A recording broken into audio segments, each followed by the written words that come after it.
पढ़ाते रहते हैं। नेगेटिव समझ में आ गया ना? ये क्या हमारा इंटरोगेटिव सेंटेंस। इसके लिए स्ट्रक्चर क्या है? Had subject been before object. क्या वह सुबह से पढ़ा रही थी। अभी इंटरोगेटिव, ठीक है, इंटरोगेटिव तीसरा था, ठीक है, ये थर्ड नंबर है। फोर्थ नंबर क्या हमारा? Interrogative. Interrogative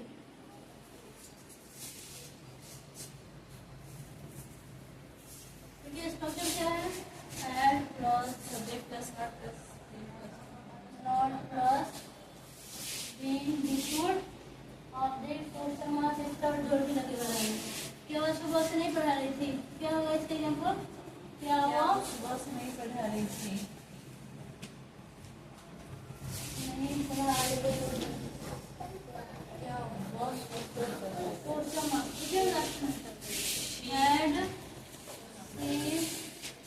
not been teaching Since morning.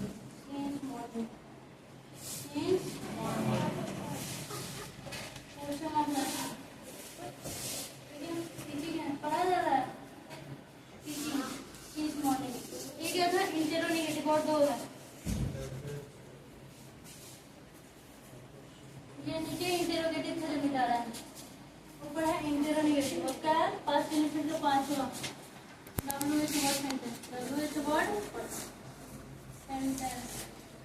इसमें हुआ W is word plus had subject been before object question mark plus two, ठीक है, समझ में आ रहा है? W is word had subject been before object question mark plus में। मैं सुबह से क्यों पढ़ा रही थी?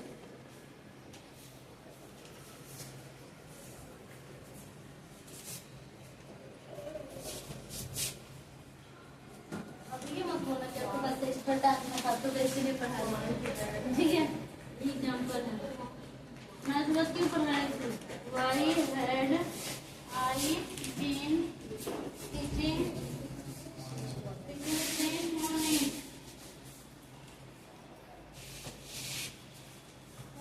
हो गया। और लास्ट क्या है? WH negative sentence. ये सेंटेंस में पास हो गया।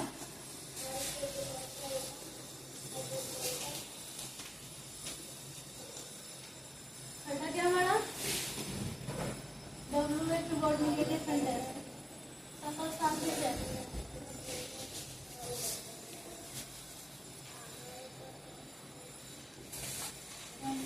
ठीक है, इसमें क्या है हमारा?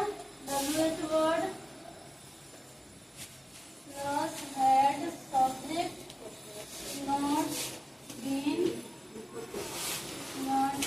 before object plus question mark extra word since पर लगाना लगेगा, ठीक है। एग्जाम्पल क्या होगा? मैं सुबह क्यों नहीं पढ़ा रही थी? क्या हो जाएगा? मैं सुबह से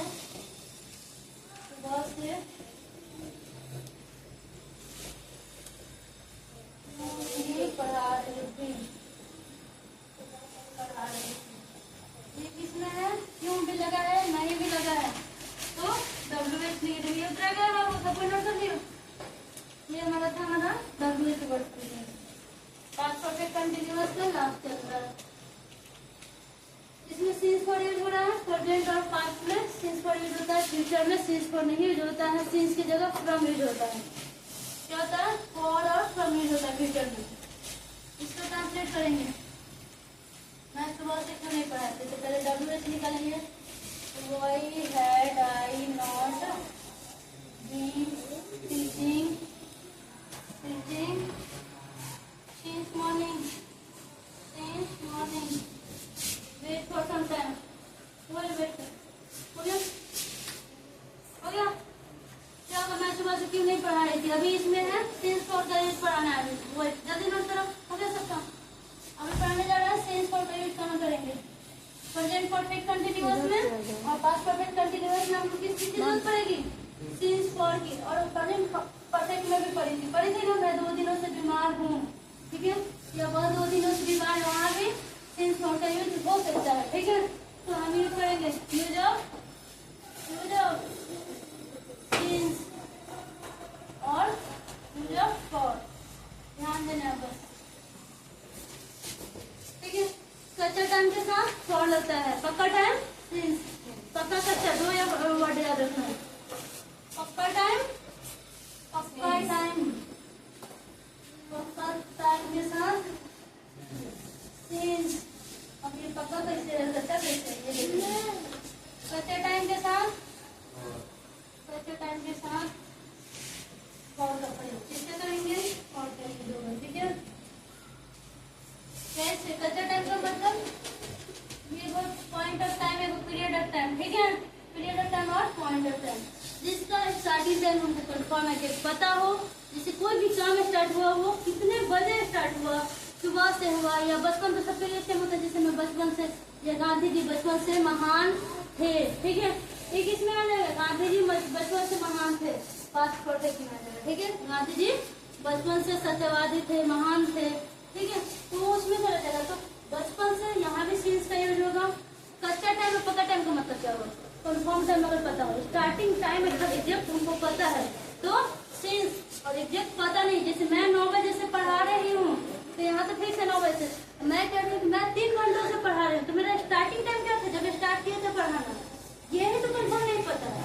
यहाँ क्या लगेगा, और क्या होगा, जो चीज स्टार्टिंग टाइम, जो भी हम काम स्टार्ट किए, तुम स्कूल 2 घंटे से जा रहे थे, 2 घंटे से तुम खेलने गए थे, तो घंटा कौन सा था, कितना बज रहा था जब तुम खेलना स्टार्ट किया, ठीक है, या कहीं जाने का काम स्टार्ट। तो जाने वाला स्टार्टिंग टाइम एग्जैक्ट नहीं पता है तो फॉर यूज होगा।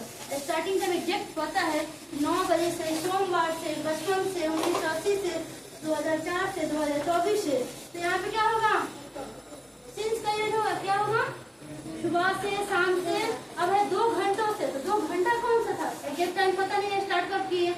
जैसे हम क्या थी 9 बजे से पढ़ा रहे हैं, तो यहाँ पे सिंस 9 o'clock। अगर क्या 2 घंटों से पढ़ा रही हूँ तो फॉर 2 hours, ठीक है, समझ में। तो यही है पक्का टाइम, कच्चा टाइम। पक्का टाइम यानी कि कोई काम स्टार्ट किए, स्टार्टिंग टाइम उनको एग्जैक्ट पता होना चाहिए, उसके साथ सिंस का यूज होगा। और फॉर का यूज जहाँ पे स्टार्टिंग टाइम एग्जैक्ट पता नहीं है, बरसों से, ठीक है, वह बरसों से देश की सेवा कर रहा है, तो बरसों से कर रहा है, लेकिन वो वर्ष कौन सा था जब वो स्टार्ट किया वो हमको पता नहीं। और वही कहा जाता कि वो 1980 यानी 1980 से देश की सेवा कर रहा है, तो यहाँ 1980 फिक्स है, ठीक है। वो साल का क्या है, साल डिनोट कर रहा है कि किस साल में वो स्टार्ट किया सेवा करना। तो यहाँ पे क्या होगा, सिंस यूज होगा। सिंस फॉर क्लियर हुआ या डाउट है अभी भी? 9 बजे से 2 घंटे से होगा तो क्या होगा, सिंस या फॉर। 10 बजे से, सुबह से, 2024 से, सोमवार से, 3 दिनों से, कई दिनों से, कई वर्षों से, 4 घंटों से, समझ में आ गया। और 4 घंटों से, लेकिन एग्जैक्ट टाइम पता नहीं है कि 4 घंटा वो स्टार्ट हुआ, वो स्टार्टिंग टाइम कब था। स्टार्टिंग टाइम हमें एकदम कन्फर्म पक्का पता होना चाहिए, और जिसमें पक्का पता नहीं है वो क्या है, क्लियर होगा, क्लियर हुआ, डाउट रहेगा क्या सिंस फॉर। अब जाके प्रेजेंट के चारों और पास्ट के 4 टेस्ट, ठीक है, इस सबसे पूरा ट्रांसलेशन बुक उठा के ट्रांसलेशन बनाया जाना है, ठीक है, तब जाके हमारा पढ़ाया हुआ क्लियर हो जाएगा, समझ में आएगा कि तुम समझो।